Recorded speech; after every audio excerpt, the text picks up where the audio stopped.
La vie nocturne à Addis Abeba n'a rien à envier à d'autres grandes capitales et c'est dans un club fréquenté par les nouveaux riches, ceux qui font du commerce ou qui ont réussi dans les Émirats, que nous venons de passer notre première soirée en dégustant le plat national injera.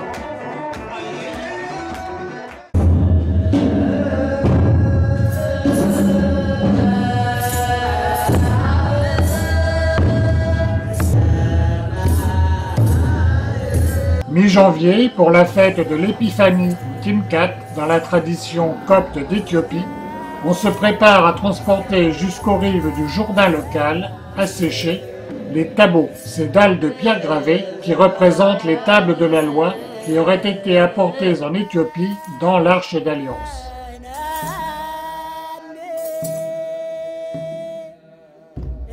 Bon, ça c'est le bâton de Moïse. Mais comme la messe dure de 2 heures, 3 heures, ça aide les pèlerins à s'appuyer. Donc ce sont les assistants du prêtre.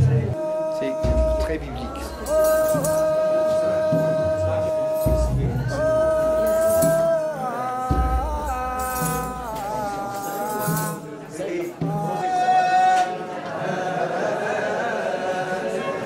À l'extérieur, des chants liturgiques accompagnés du cliquetis des sistres et du tambour montent vers le ciel.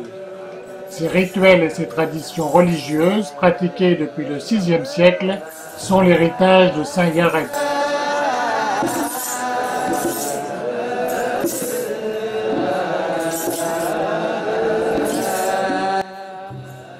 La fête est bon enfant et les touristes un peu voyeurs acceptés sans restriction.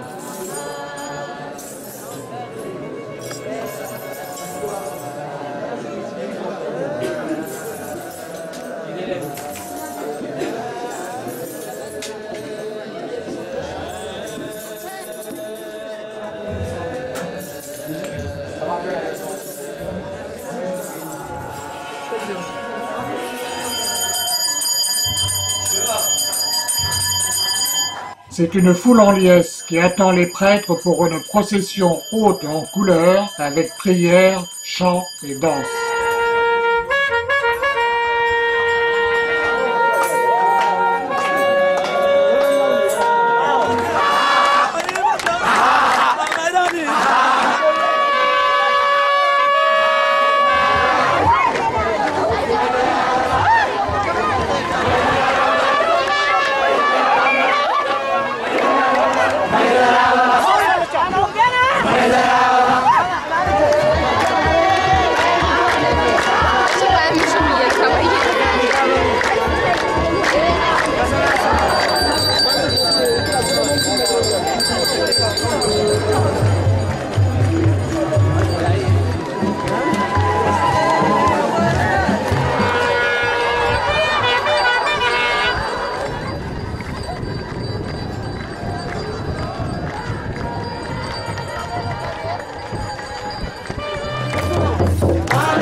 Au terme de cette longue procession, les tabos vont passer la nuit sous une tente qui leur est spécifiquement réservée, tandis que les prêtres vont faire une longue veillée de prière. Silence in order to conduct the colorful celebration.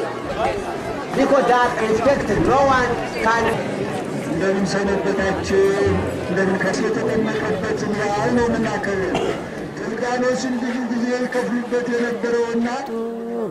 ለኖህ ገብርኤል ወፈኖክዎ ለዮናስ. Avec Tamerou, notre guide local, nous nous dirigeons vers les églises monolithiques pour une visite moins mouvementée et plus exhaustive qu'hier. Nous croisons en chemin la foule qui va assister à la messe et aux cérémonies baptismales de l'Épiphanie. Pauvre ou riche, sa conviction est la même et reste inchangée depuis des siècles.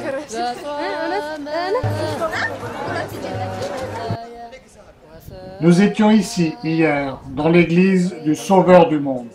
C'est la plus vaste du complexe religieux. Elle se trouve dans une fosse de plus de 40 mètres de long qui donne une idée du travail colossal entrepris pour sa réalisation. Un portique de 34 piliers ceint l'édifice. Depuis les ouvertures, portes et fenêtres, les tailleurs de pierre se sont infiltrés pour dégager les nefs, les piliers et les voûtes.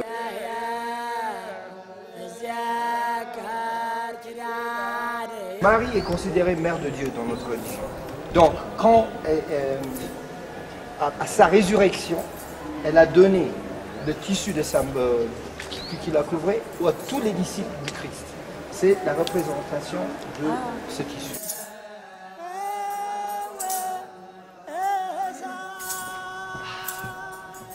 Les 11 églises médiévales de cette nouvelle Jérusalem du XIIIe siècle ont été taillées dans une roche volcanique tendre du tuf rouge qui durcit à l'air libre. L'ensemble est classé au patrimoine mondial de l'UNESCO.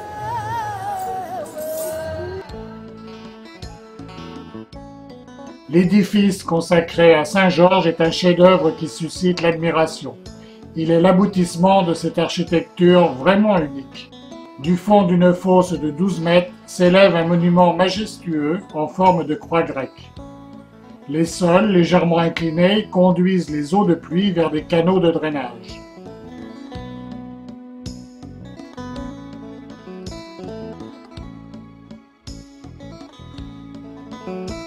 L'extérieur abrite de nombreuses cavités occupées par des ermites. On y accède par une longue tranchée. Derrière le rideau, un bassin est réservé aux immersions.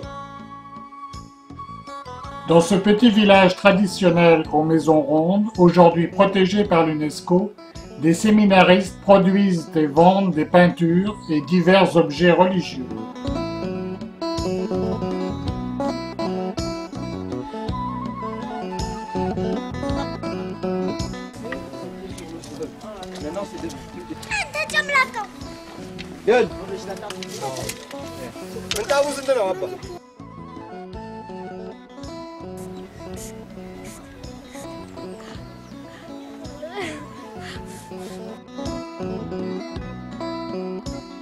Avec sa passerelle récente jetée au-dessus de citernes, Beta Gabriel et Raphaël tient plus de la forteresse ou du palais que d'un ensemble religieux.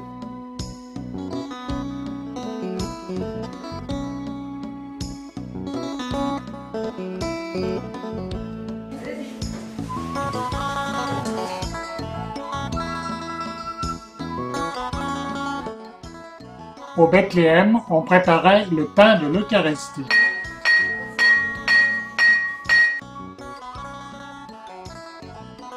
Les visages ronds avec les grands yeux. C'est les yeux éthiopien. Dans cette église récemment restaurée, une messe traditionnelle est célébrée à 2 heures chaque matin. Ces fresques du XVe représentent les rois mages et les 12 apôtres.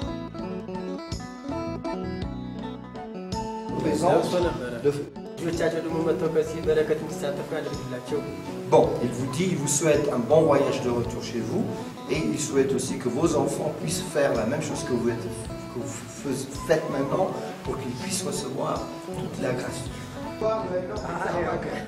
La façade de la maison d'Emmanuel reprend les motifs architecturaux classiques d'Aksum. Elle est située dans une cour de 30 mètres sur 24 et profonde de 15. On pense que cette église ait pu être la résidence du roi Lalibela. D'après la tradition, Saint Libanos aurait été taillé en une seule nuit par la femme de Lalibela, avec l'aide des anges bien sûr. Lalibela était mariée avec une femme ordinaire. C'est l'ange qui va garder le texte sacré. C'est la langue officielle de l'église. Parce que leur papa va leur enseigner le gaz. Moi, si j'ai pas le désir, je n'apprendrai jamais.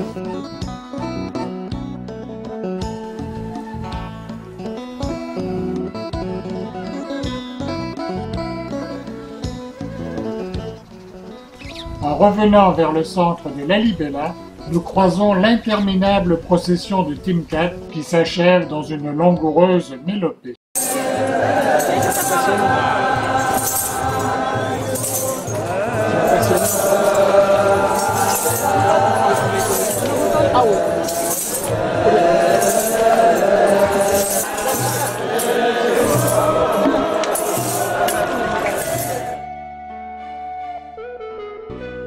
La richesse de Lalibela réside aussi dans une multitude de sanctuaires répartis dans les montagnes environnantes.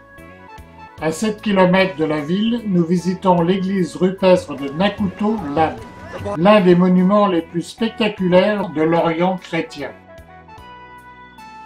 L'église a été construite à l'intérieur d'une grande caverne de basalte.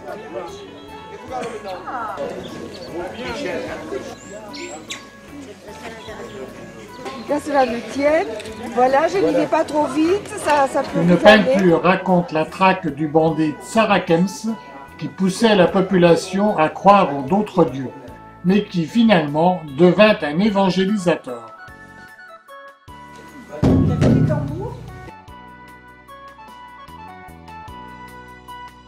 À l'intérieur, des vasques récupèrent les eaux bénites qui tombent de la voûte et que les fidèles consomment à jeun pour leur vertu curative et leur pouvoir de chasser les mauvais esprits. L'Éthiopie a eu son Moyen-Âge, c'est-à-dire on a été gouverné par des seigneurs de guerre. La croix est omniprésente et sa production occupe une place majeure dans l'art éthiopien. La technique utilisée, celle de la cire perdue, confère à chaque pièce un caractère unique.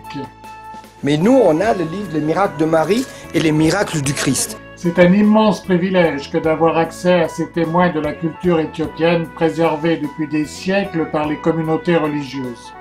Ces manuscrits sont écrits en guèze, la langue religieuse connue des seuls prêtres.